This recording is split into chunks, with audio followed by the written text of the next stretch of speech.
So hello everyone, I hope you'll forgive me for being a few minutes late as the city of New York somewhat foiled my attempts to start the tour where I was planning to start it. So if you are here, please send me a little note that you're here and where you're from so that I can say hello. And I'm out today. My original plan was to show you where some of the prisons were located during the occupation of New York during the Revolutionary War by the British, which is something I'm going to be talking about in detail Friday night as Mrs. Q live at 7 p.m. Eastern time, so I hope you'll join me for that. Today I got here to City Hall Park and they have turned on the beautiful fountain, but they have blocked access to the park, so the park itself is closed, and a couple of the sites I wanted to show you are not going to be available, but there are a couple of things I will be able to show you here. So again, if you're here, send me a message and let me know that you're here and you're watching, and ask me any questions you might have. So this is City Hall Park, and that is our City Hall right there, otherwise known as the Mayor's office, through the fence. And this park was once known as the Town Commons. So this once was the old Town Commons of colonial and post-Revolutionary War New York City. Now, during the American Revolution, also right there you can see our Liberty Pole. Before I forget, there is the base of our commemorative Liberty Pole, and that's going to disappear up into the trees there. But that was placed there in 1921 by the New York Historical Society to commemorate our Liberty Poles, which were placed here as part of the continuous rebellion against the crown that went on in the decade leading up to the Revolutionary. Now 83, and right here you're seeing the foundation of one of the buildings that was used as a jail at that time. And there is really no surprise that it was a jail, because if I come over here and I show you this plaque, you'll see that this was a jail. And it was called the Bridewell, opened in 1775, and was the first official prison opened in the city of New York, and obviously was a good choice to be used for a jail during the Revolutionary War. Now, the people in these jails were mostly prisoners of war, American soldiers. Some of them were common criminals, people accused of spying, and things like that. If you or any of your children have read the book Chains, I forgot the author's name. It's a children's book about the occupation of New York. It's about a slave girl who lived in New York during that time. She comes up continually to see a friend who's in the old jail here on the Commons, and that would have been where this jail is located. This is just a wing of that jail. You can see it's quite small, so this is just a remaining wing of that jail that would have spread further out onto the Commons. So this is one of those jails used. Now, normally I would have walked you out onto City Hall Park so that you can see another one of the jails, which was the Bridewell, not the Bridewell, I'm sorry, the Provost Jail, or the old poorhouse, but we're not going to be able to do that. So I'm going to try to get into position about where it was so that you can maybe see it from the sidewalk. And there's a last view of our City Hall there. And we're just going to walk here down the Broadway. So this is Lower Broadway, the subway station. We're at Murray Street if anyone is interested. And we're walking south on Broadway. While I'm walking, I'd like to tell you that I have an interesting meeting coming up at 2 o'clock at Francis Tavern Museum concerning what I hope is going to be a really fantastic tour and reenactment we're putting together for July, and you'll be hearing much more about that. I will be participating as Mrs. Q, and a number of other great reenactors that you've seen in my other videos will be participating as well. So hopefully I will have some big news about that later today or tomorrow. So if we look across City Hall Park, and I know it just looks like a big green park. Hi Keenan, it's good to see you. Thanks for watching. If you just look across the park there, on the other side of the park would have been a jail that they called, during the occupation, the Provost Jail. And Provost is just another name for sheriff. And at that time, the sheriff of New York was a guy named William Cunningham. He was a really horrible guy, mainly because the Sons of Liberty at one time dragged him around here on the Commons, got him on his knees, tried to force him to damn the king, and when he wouldn't do so, they tore his clothes off, robbed him, and left him naked and humiliated. He returned during the occupation and became the sheriff of the town. Over on the other side of the park was the jail that he administered, called the Provost Jail. And I should say he administered all of the jails, but specifically that jail. And that jail in the past would have been a poorhouse. Could not pay their debts, so the old poorhouse. And if any of you watched Turn, hello to Pennsylvania. If any of you watched the TV series Turn, in that series about Washington spies, Caleb Brewster spent a fair amount of time in a jail where he was tortured. And although in real life Caleb Brewster never was jailed in New York, plenty of men were tortured in that Provost jail by William Cunningham. One of the men who spent some time in that jail was the great patriot Hercules Mulligan, the tailor and spy, who was arrested 3 times for spying and managed to talk his way out of the charges all 3 times. So that would have been the Provost jail, which would have been over there on the other side of the Commons. I should also say the Commons was used for public punishments for crimes. So whippings, stocks, hanging, all of that kind of stuff also took place here on the Commons during the colonial period and the occupation. There was also a barracks here on the Commons that would have been occupied, of course, by British troops before the Revolutionary War, because they were the only troops here at that time. And of course, during the Revolutionary War, because they were all based here at that time. And just here's a look at some of the beautiful hydrangeas here and the gorgeous greenery of City Hall Park. Of course, I just got some pollen in my throat too.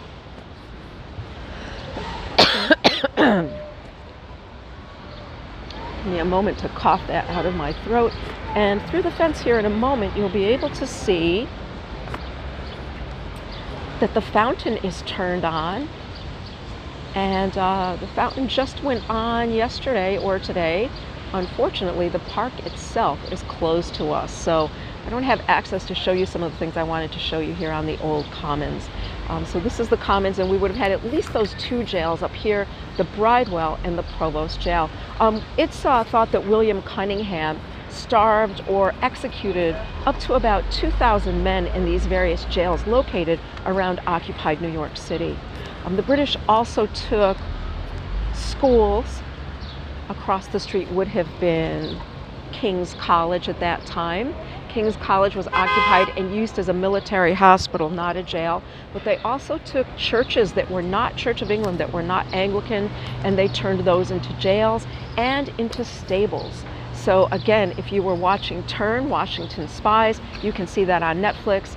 When you saw that Benjamin Talmadge's father's church had been turned into a stable for the British soldiers' horses, that would have been accurate. And I think his church was turned into a stable, but there were also churches here in New York that they did that with as well. So let's continue down the Broadway here. To our left is the end of City Hall Park, but to our left, also a few blocks away, is the East River. And some of you might know that besides jails on land, the British also kept jails on the East River. And they had 5 decommissioned warships over there anchored on the Brooklyn side. And people were also held in those jails. And again, some of those people were soldiers, prisoners of war, American soldiers taken by the British. Some of those would have been criminals from here in New York City, or people at least charged with crimes by the British. And those were all anchored on the Brooklyn side of the East River. They were quite notorious, especially the one known as the Jersey. And it's estimated that about another, 11 to 15,000 men died on those prison ships. And there is a monument in honor of them in Fort Greene, Brooklyn. One day I'll go over to Wallabout Bay in Brooklyn, and I'll show you where those ships were anchored, and we'll talk a little bit more about them. I'm going to talk about those prison ships in some detail on Friday night as Mrs. Q, and show you some prints and tell you some more stories about those prisons. There are no monuments to the prison ships here in Manhattan, but there is one in Brooklyn. It is very beautiful. It's in Fort Greene, Brooklyn. It's a lovely park. I'll go over there one day and do a little walking tour for you. So here's some more greenery here, just south of City Hall Park, walking down Broadway. And yesterday on the tour, I had let's see. Oh, thank you, Terry. I'll be sure to do that for you. Yesterday on the tour, someone mentioned that right across the street where you see the two flags during the 1860s was the Astor Place, the Astor House Hotel, the nicest hotel in New York, and the hotel where Abraham Lincoln stayed when he wrote his famous address that he gave at Cooper Union in 1860 when he was running for president. And of course, we're coming up here to St. Paul's Chapel. And here where you see Zara was once the greatest entertainment venue in all of New York City. That was Barnum's American Museum here on the left. So that would have been where you found Barnum's. And some time ago I posted a catalog from Barnum's Museum showing all of the weird stuff they had on exhibit there. It was quite a beautiful place. And I'm going to go over to the St. Paul's side of the street where it's much prettier. St. Paul's was not converted into a jail as it was Anglican. It was a part of the Church of England. And since the main church, Trinity Church, was burned when that occupation took place, this was the only church that the British officers had to use during their time here in New York.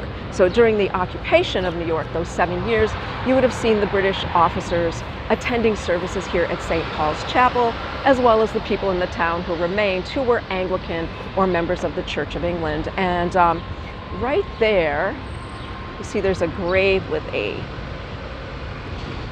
flag on it, and that is a Revolutionary War soldier who fought in Bannister Tarleton's Royal Regiments for the King. He was killed during the Revolutionary War while the city was occupied and buried here in St. Paul's graveyard. In the old graveyards here in New York City, we don't distinguish between the men who fought for the King and the men who fought for Washington. They were all considered to be soldiers in the Revolutionary War, and they're all buried here and honored with Revolutionary War veterans markers. So sometimes you have to do a little bit of research on your own to figure out which side some of these soldiers were fighting for. And here we have St. Paul's. I'm hoping St. Paul's will open soon so I can take my customers inside again. Beautiful St. Paul's Chapel, built, as you probably know from me saying it so many times, in 1766. And there is the historical marker there on the pillar. Let's see if I can make it a little bigger for you. I don't know if I can get it focused, but there's the historical marker for St. Paul's Chapel. And they have been here, I mentioned, since 1766, still fully intact from when the church was built. So quite impressive, and I'm hoping they'll open again soon so I can bring my customers in on our tours and we can all enjoy not only the graveyard but the exquisite interior of this church, which is quite beautiful. And here's a little bit more of a look at the graveyard. So you can kind of imagine during those occupation years, as we're walking around, that you might see, you know, various soldiers walking around the town, of course, ladies. Everyone in the town during that occupation would have been loyal to the crown, or at least pretending to be loyal to the crown, right? So we know that we had some people who were pretending to be loyal to the crown and were spying for George Washington. If there was any suspicion that you were a spy, you would have been thrown in jail, or you might have been immediately executed. So spying during the occupation was a very, very dangerous undertaking. Excuse me. And that beautiful reddish building you see coming up on the left is the old Corbin building, built in 1886. A beautiful brick and terracotta building from the Gilded era of architecture. I'll give you a better look at it there. Some beautiful 1880s architecture. It's made of brownstone, brick, terracotta, and iron. Those red elements are iron, and they've been painted red. Beautiful old building from the 1880s. The building I'm walking by now is known as a historic landmark for having the most columns of any other building in New York. So some of the buildings have some very strange designations. And in that direction you can see the World Trade Center and what would have been the shore of the Hudson River then. It's nice to see more people are out. It's getting a little busy down here again. And there's the old colonial town in that direction, which we're not going in today.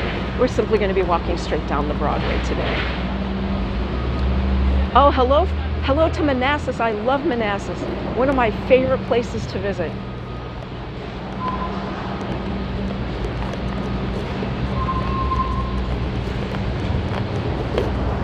So you might see that as I'm walking by, I'm walking over these plaques, and each one of these plaques commemorates excuse me, a ticker tape parade that was held here in New York City.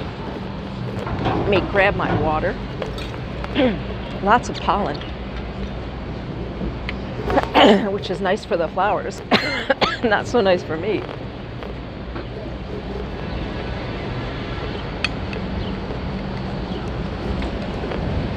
Okay, that's a relief.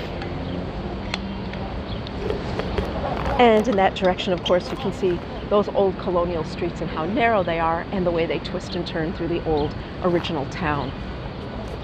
To our right, some of the new buildings of the World Trade Center, and we are going to continue south down the Broadway toward Trinity Church.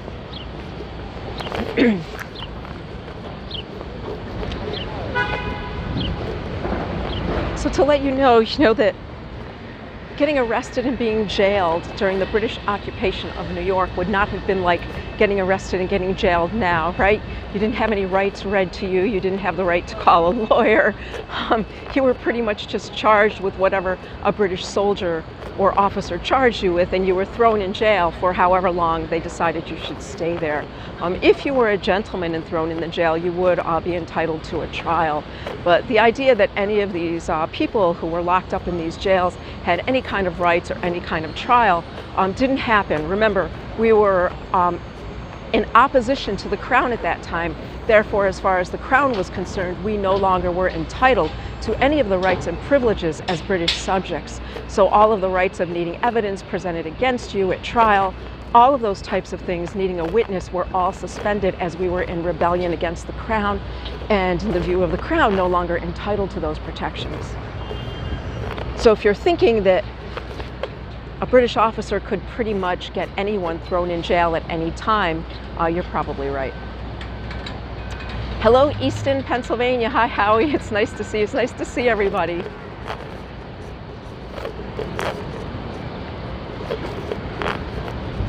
I have a very fun Mrs. Q lined up for Friday night, so I hope you'll be joining me then. And for those of you who remember Occupy Wall Street, this is Zuccotti Park, where that fiasco called Occupy Wall Street went on for a very long time, a number of years ago. I thought it was pretty interesting, and I had plenty of international customers who wanted me to walk them through the protests going on here, especially if they had children, because they said their children to see free speech in America, which they said they didn't have in some of the countries from which they were visiting. So they saw the Occupy Wall Street as an example for their children of the great protected free speech we have here in America and the right to protest. Let me look at our comments. San Angelo, Texas, hi. Greenville, North Carolina, hi everybody. It's so nice of you to join me kind of impromptu like this on a what day is today? Wednesday afternoon. I'm not even sure of the day. We're going by some really exquisite Gothic architecture here on Broadway. If you can see the doorways of these buildings, they're quite impressive. Let me put my water bottle away so that I can enlarge this a little bit for you. And you can see some of the gargoyles and some of the appointments on these buildings, which are quite spectacular. And I'll tell you a little bit more about this building in a minute. I hope you're seeing it well. I have a lot of glare on my screen because it's a nice sunny day. It's a little hard for me to tell if you're seeing it well. These two buildings, the one over here that we just passed, and the one we're coming up on, were built around 1907 in the Gothic style, and when the company that built them was planning to build them, they wanted to build one large building here, but because of the landmarking of the tiny street you see here, Thames Street, they were not able to do it. So due to the landmarking, they could not build over the street, so instead they built two thin buildings, and I don't know if I can get up that high, with a walkway across them. I don't don't know if you can even see the walkway. It might be too bright. There it is, with a walkway between them, and there also is a walkway underground. I worked in the building on the right for some time in my past life as a Wall Street person. Let me see.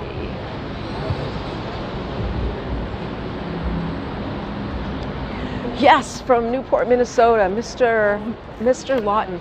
I would think he should have an English flag on his grave also, but sometimes the people who are caring and tending for the grave sites themselves are not really sure of who the person is.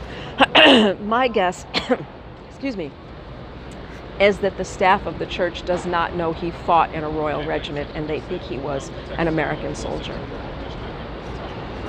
Once Trinity St. Paul's reopens, I might let them know that, you know, he was a soldier in a royal regiment. My guess is that they're not aware of it.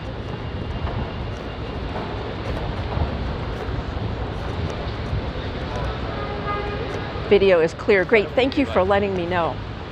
So here we're at Trinity Graveyard, and this side of the graveyard is the oldest part of the Trinity Church site, dating back to the 1680s, so before the first church itself was even built. This monument here was placed here in the mid-1800s to honor the Revolutionary War soldiers from New York. And you can see it looks a little newer than some of these other things, and we're passing by some very old graves. As I said, this is the oldest part of the graveyard, dating to the 1680s. And I'll stop here so you can see some of these graves a little bit better. You can see how nicely kept the graveyard is. Trinity Church keeps both graveyards in lovely condition. And this, as far as I know, is the only Civil War monument in this graveyard for the 42nd Engine Company that fought in the Civil War. Now, to the back of the graveyard, let me see if I can get this in through the, I can. If you look to the far back of the graveyard, to the back of that building that's white, that limestone building, you see a tree sticking out there. And back there on that corner lot would have been the jail that so many people have asked me about, the Sugar House. That's part of the reason I'm out today. A number of people asked me to talk about the Sugar House jail, and it would have been located right back there on that site. I mentioned that the British used, of course, regular jails, that they converted schools, they converted churches. Well, they also converted storage houses for goods, as trade was not going on during those 7 years of occupation. And this is one of the sugar houses that they converted, probably the most popular one that people know about. So it would have been right back there toward the back corner of the Trinity Church graveyard, that Sugar House jail. Most commerce was stopped at that time, I should say, because the English simply had a very hard time getting things in and out of New York. And of course, the merchants like Mrs. Q left the city, so they were not engaging in any trade at that time either. The British had a very hard time during their occupation getting staples, regular type of food and goods into the city, because of course most of the local farmers and artisans were rebels and would not trade with them. They were able to get luxury goods in from England and France and Europe, but they were not able to get regular food in, things like you know, oats and wheat, fish, vegetables, meat, things like that. Many Americans engaged in clandestine trade with the British because they needed the British pound sterling. It was called the London trade, and some people engaged in that trade in a black market with the British just so that they could make some money. But in general, the British here in New York lived a very austere life, as they could not get most of what they needed into the city. There was even a winter that was very cold and they couldn't get any heating oil into the city. And people were freezing. Even the great William Smith, a fine lawyer and later to be the Supreme Court judge of Quebec, wrote in his diaries that his hands were freezing as he was trying to write, that even an esteemed gentleman like him had a great deal of trouble getting what he needed during the British occupation of the town. So that would have been the Sugar House jail back there. And as long as we're here, I just want to take a look to see how far they've got on the restoration here of Trinity Church, which has been going on for so long I can't remember. It started before the pandemic, and I'm not even sure how long ago it was. Let's see what we can see. It looks like the cleaning on the exterior is all finished. It looks quite impressive. I think the original estimated cost for this interior and exterior restoration was about $70 million. Excuse me. I have more pollen from those beautiful flowers. But my guess would be that they've probably exceeded $100 million by now. And you can see that beautiful entrance. They just restored that 2 weeks ago. That wasn't there, or the doors weren't there. So everything is nice and restored. A nice new plaza for us to see, and hopefully be reopening soon, and we can visit St. Paul's and Trinity Graveyard. Another jail we might have been able to see at that time, would have been at the site of the old City Hall.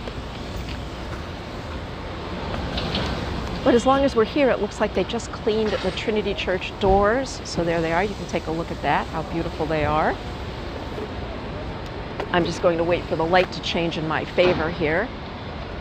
And the south entrance of Trinity Church. And in the distance, Alexander Hamilton's grave is back there in the distance.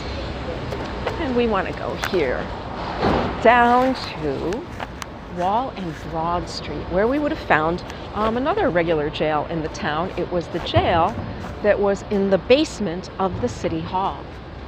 And this would have been the jail used in colonial New York. If you heard Mrs. Q talk about her good friend Alexander McDougall having been spending time in the jail for a broadside he wrote, that would have been this jail we're coming up on, the City Hall. And we're walking underneath this big shed because they are restoring this beautiful Art Deco building built in 1931, the old Urban Trust building. And this building is quite exquisite. Wouldn't the British military just confiscate what they needed? Well, they tried to, but in some cases the Americans would break into the camp and steal back what the British stole. There's a great story about a group of British soldiers crossing over from Long Island to Connecticut and stealing I don't know what hogs are called. Are they called a herd or a group of hogs?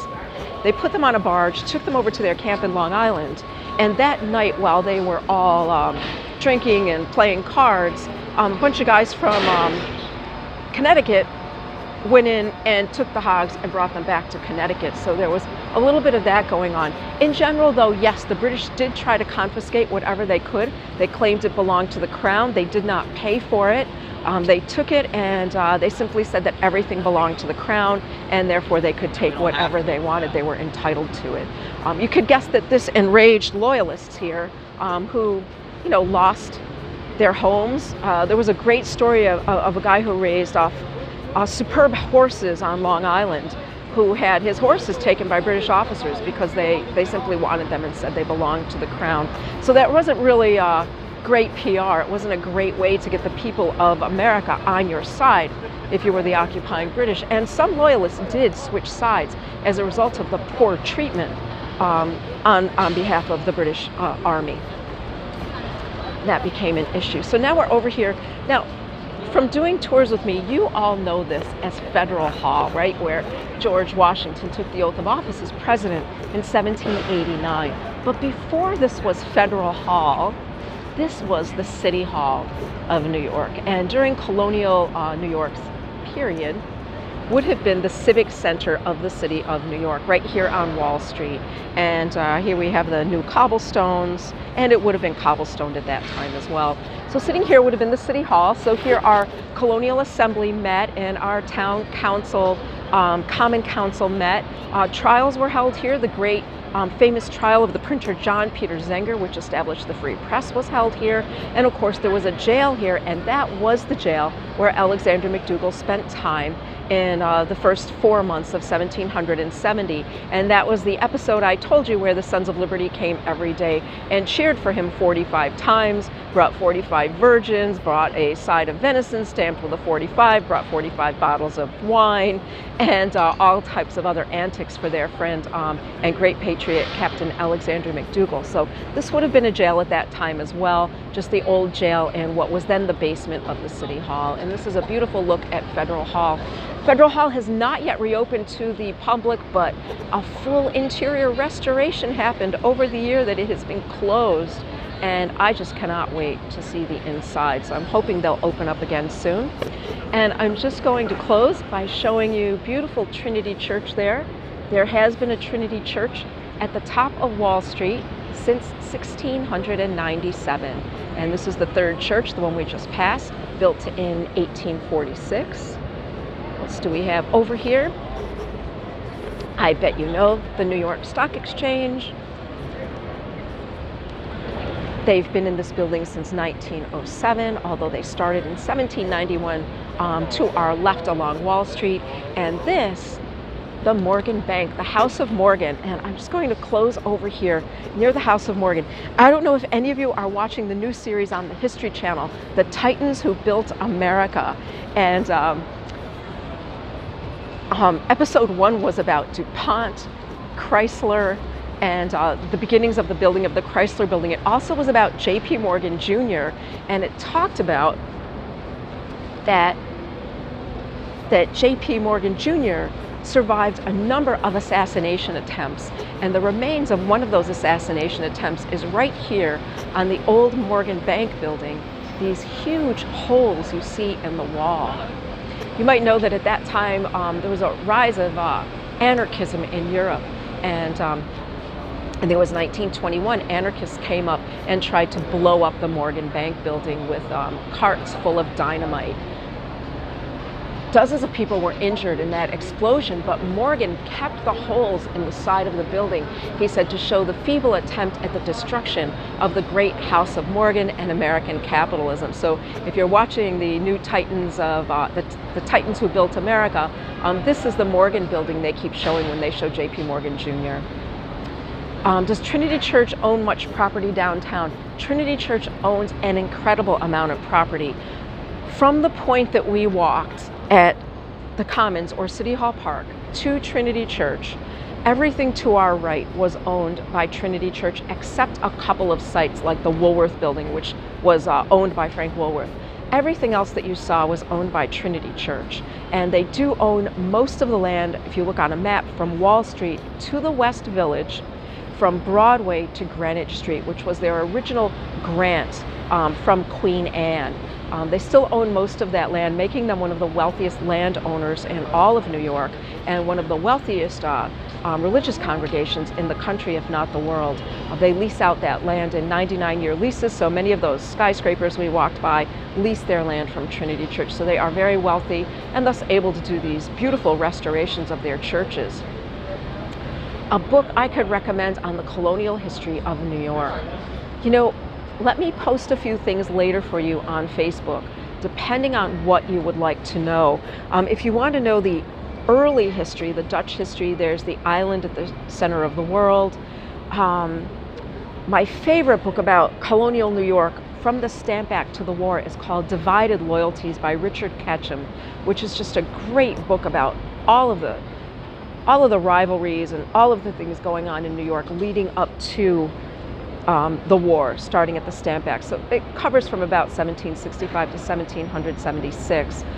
There are some other books that cover colonial New York, the names of which I can't remember. I can only remember the authors, and they were written by people who lived through the war. So what I'll do is when I get back to my home office later, I'll post those books for everyone to see, and also where you can download them, because they're all in the public domain and you can just download them from various archive sites and read them yourself. And I'll post the ones I think are the most entertaining and readable, you know, not the ones that make you want to bang your head against the wall in frustration, because I have plenty of those. So do you guys have any more questions? If not, I am going to say goodbye, and I'm going to head down to Francis Tavern. for this meeting about this really what I hope is going to be incredible tour and reenactment going on to honor the Declaration of Independence and the tearing down of the statue of King George III in July. So I'll just say preliminarily that many of you might want to mark off Friday, July 9th on your calendar. And if you're in the New York metro area, plan to come in to see a bunch of very dedicated reenactors put on an incredible show for you. Oh, wonderful, Terry. I'll be sure to post those later when I get back to the office, and you can check them out. And if you have any questions about them, please be sure to ask. So thank you all very much for watching, and you're welcome. I'm glad you enjoyed this little tour. It wasn't what I planned it to be since they had the park closed, but I still tried to do my best. So I hope I'll see you all Friday night live with Mrs. Q on Facebook and YouTube Friday night at 7 p.m. Eastern Time. I'll look forward to seeing you all then. Thank you, and until then, everyone be well.